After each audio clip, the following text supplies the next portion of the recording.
Hello Pinky, hello Chintu. Hello Chintu and Rahul, how are you both? Hey friends, nice to meet you both here.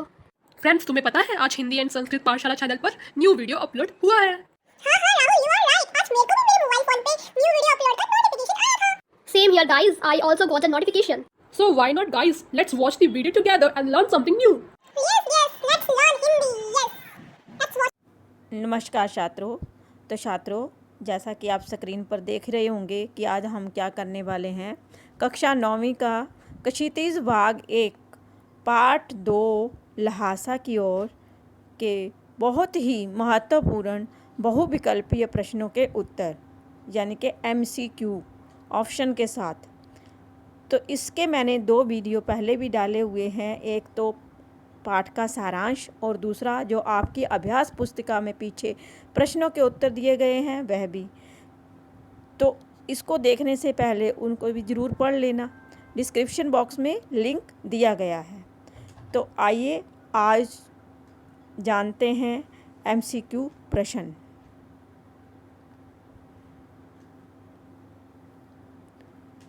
मेरे उत्तर देने से पहले आप अपने उत्तर ज़रूर नोट करना और कमेंट बॉक्स में ज़रूर बताना कि आपके कितने प्रश्नों के उत्तर सही हुए।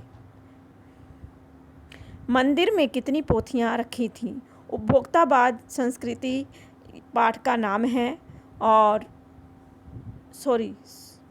लहासा की ओर पाठ का नाम है और उसका पहला प्रश्न, मंदिर में कितनी पोथियाँ रखी थी? पोथियाँ मीन बुक्स, किताबें। ऑप्शन में आप देख रहे हैं कि 101, 102, 103, 108 या फिर 101, 102, 103 या 108। तो कितनी पोथियाँ रखी थी छात्रों? 103। नेपाल तिब्बत मार्ग व्यापारिक होने के साथ साथ कैसा मार्ग था? आम आवागमन मार्ग मीन वहाँ पर आम लोग आते जाते थे, उस रास्ते पर मार्ग होता है रास्ता, रोड। सैनिक मार्ग या फिर सोल्जर रोड था, या पर्यटन मार्ग मीन सैलानियों का जो भी आपके घूमने फिरने के लिए पर्यटन आते हैं उनके लिए था, या इनमें से कोई नहीं। नेपाल तिब्बत मार्ग व्यापारिक होने के साथ साथ सैनिक मार्ग था, यानी कि यहाँ वहाँ पर सैनिक आते जाते थे, वो सैनिकों के आने जाने का, सोल्जर का आने जाने का रास्ता था। भरिया किसे कहते हैं? भरिया, अब भरिया मीन आम भाषा में आप लोग ये समझ लेंगे कि भरिया मीन भरने वाला है ना। तो भरते किसको हैं? हम पानी को, कहीं कुछ भी भरते हैं हम, पर ऐसा नहीं है। पाठ में भरिया किसे कहते हैं? पुरोहित को, भार वाहक को, या मजदूरी करने वाले को, या पानी भरने वाले को। तो किसको भरिया कहा गया है पाठ में? तो छात्रों, पाठ में भरिया भार वाहक को कहा गया है, जो लगेज ढोता है, सामान उठाने वाले को भरिया कहा गया है। लहासा की ओर पाठ हिंदी गद्य की कौन सी विधा है? मीन विधाएं अलग अलग होती हैं, आपको मैंने पहले भी बताया है कई बार। कहानी या फिर गद्य, पद्य या फिर संस्मरण या यात्रा वृतांत। तो क्या है लहासा की ओर पाठ जो है वह कौन से गद्य की विधा है? यात्रा वृतांत है, नाटक है, रिपोर्टाज है या फिर संस्मरण है? क्या है? संस्मरण होता है यादगार, रिपोर्टाज मीन रिपोर्टर, देखा हुआ हाल, नाटक मीन आप जानते ही हैं। तो ये लहासा की ओर पाठ जो है वह एक यात्रा वृतांत है, क्योंकि लेखक अपनी यात्रा पर गया हुआ है और वहाँ का सारा हाल उसने इस पाठ के माध्यम से बताया है, नेपाल और तिब्बत के बारे में। तिब्बत की यात्रा के दौरान सुमित का होना लेखक के लिए क्यों महत्वपूर्ण था? क्यों महत्वपूर्ण था सुमित का होना? सुमित एक भिखारी था, सुमित की अच्छी जान पहचान के कारण, या सुमित के पुरोहित होने के कारण, या सुमित की चतुराई और समझदारी के कारण? तो क्या कारण था? लेखक के लिए सुमित क्यों इतना महत्वपूर्ण था? तो छात्रों, सुमित इसलिए महत्वपूर्ण था लेखक के लिए क्योंकि सुमित एक की अच्छी जान पहचान के कारण, क्योंकि वहाँ उसके बारे में सुमित जानता था। लेखक को सुमित ने चोर डकैतों से बचने का कौन सा रास्ता सुझाया था? कौन सा रास्ता बताया था? जब चोर डकैत डाकू चोर लुटेरे जो होते थे, डकैत लूटने वाले, तो उसने उनको कौन सा रास्ता सुझाया था?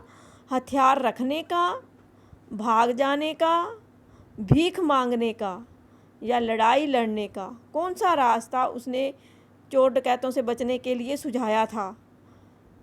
तो छात्रों, यहाँ पर उसने भीख मांगने का रास्ता सुझाया था कि भीख मांगने वाला हूँ मैं, ऐसा बोल देना, है ना?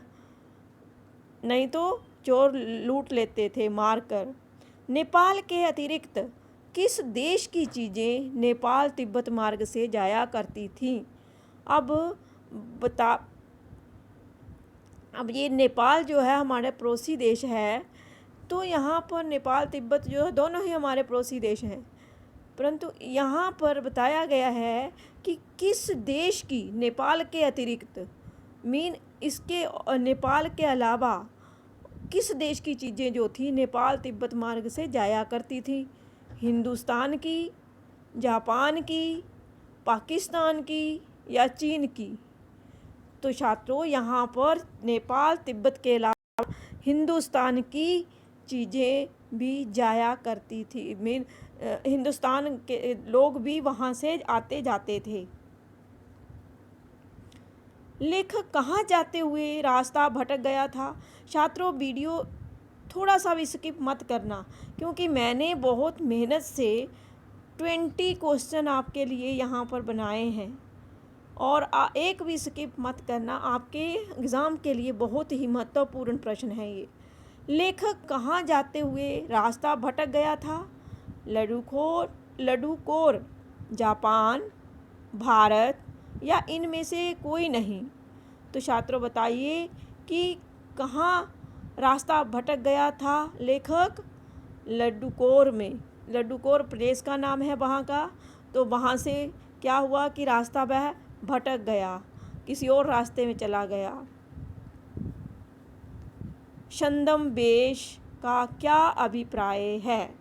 पाठ में छद्मवेश का क्या अभिप्राय है? छद्मवेश शब्द आया है वहाँ पर पाठ में, तो उसके कहने का क्या भाव है? जोकर का भेष, सुंदर वेश, या बनावटी भेष, या लोगों के मनोरंजन के लिए धारण किया हुआ भेष? कैसा भेष? बताइए, कैसा वेश? रूप धारण करना। छद्म होता है रूप धारण करना, तो कैसा रूप धारण करना है?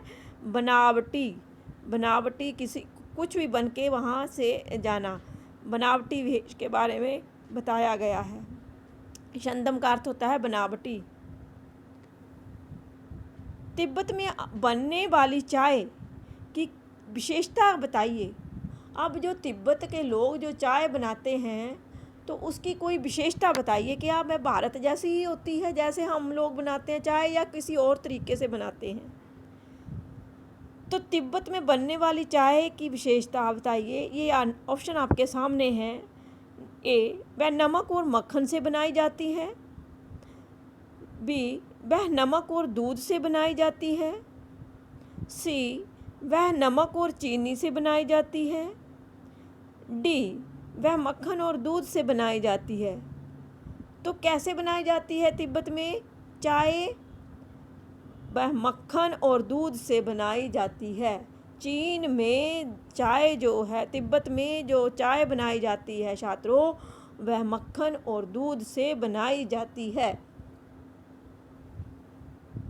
लेखक समुद्र तल से कितने फीट ऊंचे खड़े थे? कितने समुद्र तल से कितने फीट की ऊंचाई पर खड़ा था लेखक?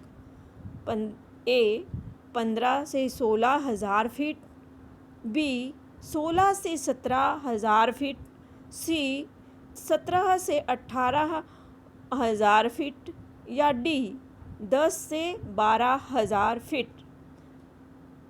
तो छात्रों, लेखक जो था समुद्र तल से 16 से 17,000 फीट की दूर ऊंचाई पर खड़ा था।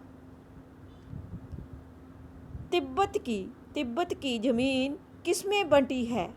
तिब्बत की जमीन किसमें बंटी है? ए जागीरदारों में, बी मजदूरों में, सी जमींदारों में, या डी किसानों में। तो छात्रों, तिब्बत की ज़मीन किस में बंटी हुई है? जमींदारों में, नहीं सॉरी, जागीरदारों में। जागीरदार लोग जो हैं वहाँ पर रहते हैं। जागीरदारों के पास ज़मीन, जागीरदारों में बंटी हुई है ज़मीन। कहाँ? तिब्बत में। दोनों ही तरफ से ये क्वेश्चन पूछा जा सकता है। कुची कुची कुची कुची रकमा पास आई ना, ये गाना सुना होगा आपने, सुना है ना? तो फिर यहाँ पर कुची कुची का क्या अर्थ है इस पाठ में? नंबर ए डाकू डाकू, बी भागो भागो, सी दया दया, या डी बचाओ बचाओ। तो कुची कुची का क्या अर्थ हुआ यहाँ पर पाठ में? दया दया। दया मीन, दया का इंग्लिश में क्या बोलते हैं? क्रूल का ऑपोजिट क्या होता है?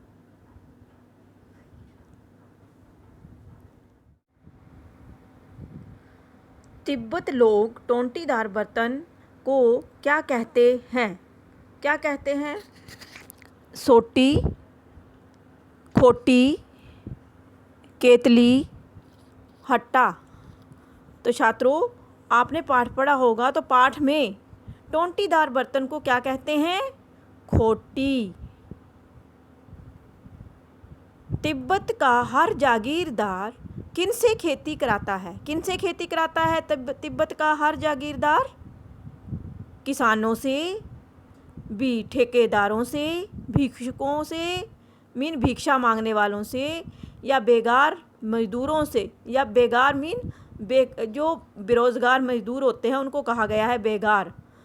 तो तिब्बत का हर जागीरदार जो था, जागीरदार वह होता है जिसके पास बहुत सारी ज़मीन होती है और वह औरों से खेती करवाता है। तो किससे खेती करवाता था? बेगार मजदूरों से। लेखक अपनी यात्रा के दौरान कहाँ ठहरे थे? कहाँ ठहरे थे? होटल में, निर्जना इलाके में। निर्जन मीन एक सुनसान इलाका, सुनसान जगह, गरीब झोंपड़े में, या इनमें से कोई नहीं। लेखक अपनी यात्रा के दौरान छात्रों एक निर्जन गरीब झोंपड़े में ठहरे थे। कहाँ ठहरे थे? गरीब के झोंपड़े में ठहरे थे। दुर्ग के एक भाग में किसने अपना बसेरा बना लिया? बसेरा होता है रहने की जगह, दुर्ग होता है किला। तो किसने वहाँ पर रहने के लिए अपने स्थान बना लिया था? किसानों ने, मजदूरों ने, यात्रियों ने, या भिक्षुकों ने? तो छात्रों, वहाँ पर दुर्ग के एक भाग में किसानों ने अपना बसेरा बना लिया था। लेखक ने सुमित को किस जाति से संबंधित बताया है? छात्रों, लेखक ने सुमित को किस जाति का बताया है? आर्य जाति का, मंगोल जाति का, या पुर्तगाली, या फिर बंगाली? कौन सी जाति का बताया है? मंगोल जाति का। सुमित जो था वह मंगोल जाति का लड़का था। लेखक ने लहासा जाने का निर्णय क्यों लिया था? क्यों लिया था निर्णय? क्या उसको क्षेत्र को देखने की उत्सुकता के कारण लिया था, या गुप्त मिशन के कारण मीन खुफिया विभाग, या अपनी घुमक्कड़ प्रवृत्ति के कारण? घुमक्कड़ होता है घूमने का शौक रखने वाला आदमी, या पूजा करने के लिए। किस लिए गया था लेखक वहाँ पर? लहासा जाने का निर्णय क्यों लिया था? क्योंकि उसको यात्रा करने का, घूमने का शौक़ था। घुमक्कड़ होता है घूमना, घूमने की प्रवृत्ति के कारण उसने लहासा जाने का निर्णय लिया था। डाकुओं के लिए तिब्बत में सबसे अच्छी जगह कौन सी है? कौन सी है? तो वह है डांडे। कौन सी जगह है सबसे अच्छी? डांडे। लंकोर, तिंगरी और लहासा यहाँ पर ये जो है डाकुओं के लिए अच्छी जगह नहीं है। तो ये थे हमारे 20 प्रश्नों के उत्तर। तो वीडियो अच्छा लगे तो छात्रों प्लीज़ लाइक ज़रूर कर देना।